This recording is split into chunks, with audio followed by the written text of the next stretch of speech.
Hello everyone, welcome back to the channel. तो चलो आज जो हम अपना टॉपिक शुरू करेंगे रिक्रूटमेंट का। रिक्रूटमेंट क्या होता है? Recruitment refers to the process of searching for prospective employees and stimulating them to apply for job in organization. Recruitment एक प्रोसेस होता है जिसमें हम लोगों को कहते हैं भी आप हमारी ऑर्गेनाइजेशन में अप्लाई करो, और हम पहले सब सर्च करते हैं भी हमें कौन कौन से किस किस टाइप की जॉब चाहिए, किस डेजिग्नेशन पे चाहिए। उन लोगों को हम कहते हैं भी आप हमारी ऑर्गेनाइजेशन में क्या करो, अप्लाई करो। उस प्रोसेस को हम क्या कहते हैं? रिक्रूटमेंट। रिक्रूटमेंट दो टाइप से हो सकती है, इंटरनल एक एक्सटर्नल। इंटरनल मतलब जो फर्म के अंदर से, एक्सटर्नल एक्सटर्नल मतलब जो बाहर से हम रिक्रूट कर सकते हैं। तो आज हम इंटरनल रिक्रूटमेंट के बारे में पढ़ेंगे। इंटरनल रिक्रूटमेंट मतलब जो फर्म के हम अंदर से लोगों को सिलेक्ट कर सकते हैं। तो चलो इंटरनल रिक्रूटमेंट के बारे में पढ़ते हैं। फर्स्ट पॉइंट अपना ट्रांसफर।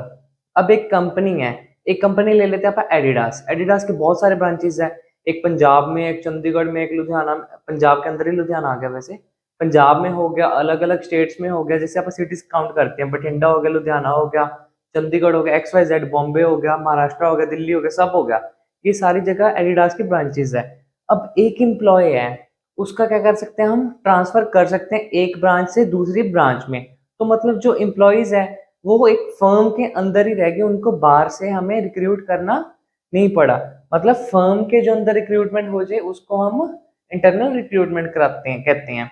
ये ट्रांसफर का क्या मतलब है? एक फर्म से दूसरी फर्म में ट्रांसफर हो जाना, या एक जगह से दूसरी जगह ट्रांसफर हो जाना, उस प्रोसेस को हम ट्रांसफर कहते हैं।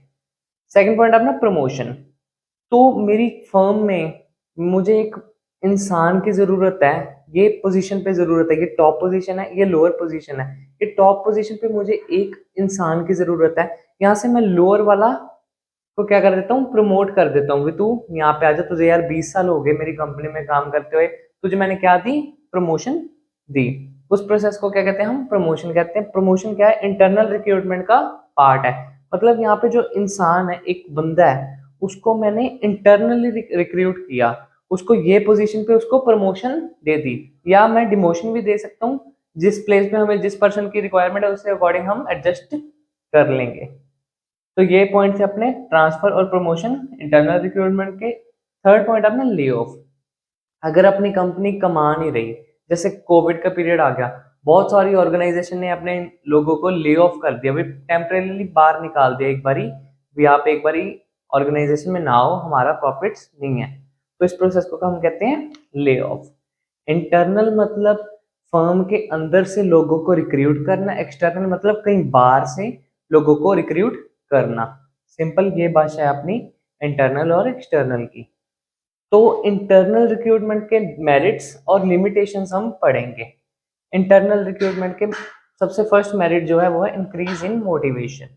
अब जैसे एम्प्लॉयज हैं, अब जैसे आपने प्रमोशन की थी, ये एम्प्लॉय को इस लेवल पे आपने पहुंचाया, एक एम्प्लॉय की प्रमोशन की।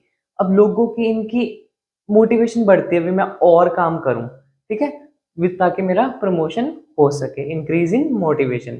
सेकंड पॉइंट अपना इंडस्ट्रियल पीस। मतलब यार हम फर्म के अंदर काम कर रहे हैं तो इंडस्ट्रियल पीस मेंटेन रहता है, शांति की व्यवस्था बनी रहती है। जैसे कोई कोई लोग बाहर से आए, उसका क्या पता यार वो उस फर्म के साथ एडजस्ट हो पाए या ना हो पाए, और जो फर्म में पहले ऑलरेडी एग्जिस्ट कर रहे हैं एम्प्लॉयज अपने, वो उस पर्सन के साथ एग्जिस्ट कर पाए या ना कर पाए। तो फर्म के अंदर ही कुछ ना कुछ प्रोसेस हो रहा है, इंटरनली हो रहा है, तो इंडस्ट्रियल पीस मेंटेन रहती है। थर्ड पॉइंट अपना easy selection. Obviously easy selection है। अब कोई बाहर से एक बंदा आ रहा है, उसका हमें पता नहीं वो कैसा है, एक बंदा अपनी कंपनी में काम कर रहा है, उसको आप इजीली सिलेक्ट कर सकते हैं। Adjustment of surplus employees. अब मेरी एक फर्म में, एडिडास की फर्म जो चंडीगढ़ में है, वहां पे एम्प्लॉयज ज्यादा हो गए और बॉम्बे में एम्प्लॉयज कम है, तो आप सरप्लस एम्प्लॉयज को आप एडजस्ट कर सकते हैं। फिफ्थ पॉइंट अपना इकोनॉमिकल सोर्स। ये देखो इकोनॉमिकल है, इसमें कोई अपना पैसे की वेस्टेज नहीं, कोई टाइम की वेस्टेज नहीं। पैसे की वेस्टेज अगर आप एक्सटर्नल रिक्रूटमेंट करते हैं तो अपनी टाइम की बहुत ज्यादा वेस्टेज होती है, और पैसे की भी बहुत ज्यादा वेस्टेज होती है, इसमें कुछ ऐसा नहीं होता। ये थे अपने मेरिट्स। अब हम पढ़ेंगे लिमिटेशंस। इसकी लिमिटेशन है stop entry of young blood. भाई ठीक है, ये तो फैक्ट है बिल्कुल। अब जो अपकमिंग जनरेशन है वो बहुत ज्यादा फास्ट है।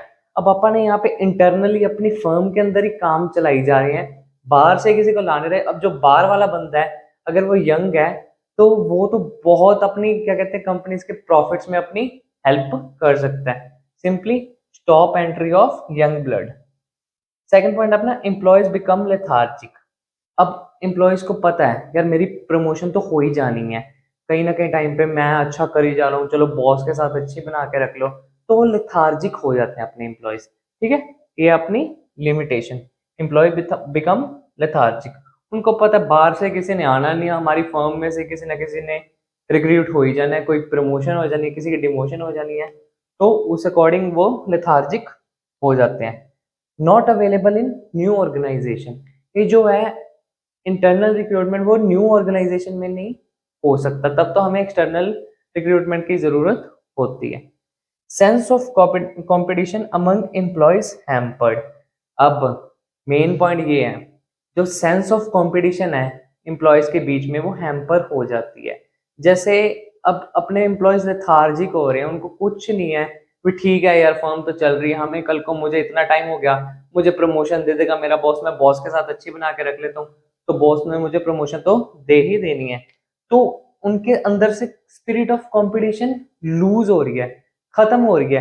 कहीं एक इंसान, आप एक एग्जांपल लेते हैं, जैसे मैं पहले से काम कर रहा हूँ ठीक है एक कंपनी में, और आप जो वो मेरे से बहुत बेटर हो, बट मैं कंपनी में काम कर ही जा रहा हूँ, मैं तो आलसी हो गया बिल्कुल ही, तो मुझे पता है यार मुझे 25 साल हो गए काम करते को, बॉस ने तो प्रमोशन दे देनी है। और आप जो वो 25 साल का जो मेरा एक्सपीरियंस है, वो आप उससे भी आपके पास 2 गुना एक्सपीरियंस ज्यादा है, तो आपकी तो एक एंट्री बंद होगी, एक्सटर्नल रिक्रूटमेंट हो नहीं रही, एंट्री ऑफ यंग ब्लड बिल्कुल बंद होगी। ठीक है, और मेरे अंदर कंपटीशन की स्पिरिट भी खत्म होगी, मुझे पता है यार मेरा कुछ ना कुछ तो हो ही जाना, मेरा कौन सा कोई अपनी मेरी जो स्पेस प्लेस ले सकता है। ठीक है, तो कंपटीशन तो बिल्कुल ही दिमाग से उनके निकल गया, उनके दिमाग में क्या आ गया, कंफर्ट आ गई बिल्कुल ही। तो ये था अपना रिक्रूटमेंट के बारे में। आज हमने रिक्रूटमेंट के बारे में सारा कवर कर लिया। ये थी इंटरनल रिक्रूटमेंट और इसके मेरिट्स और लिमिटेशंस। तो कल हम करेंगे अपने एक्सटर्नल रिक्रूटमेंट, उसके मेरिट्स और लिमिटेशन। तो आज के लिए इतना ही, थैंक यू।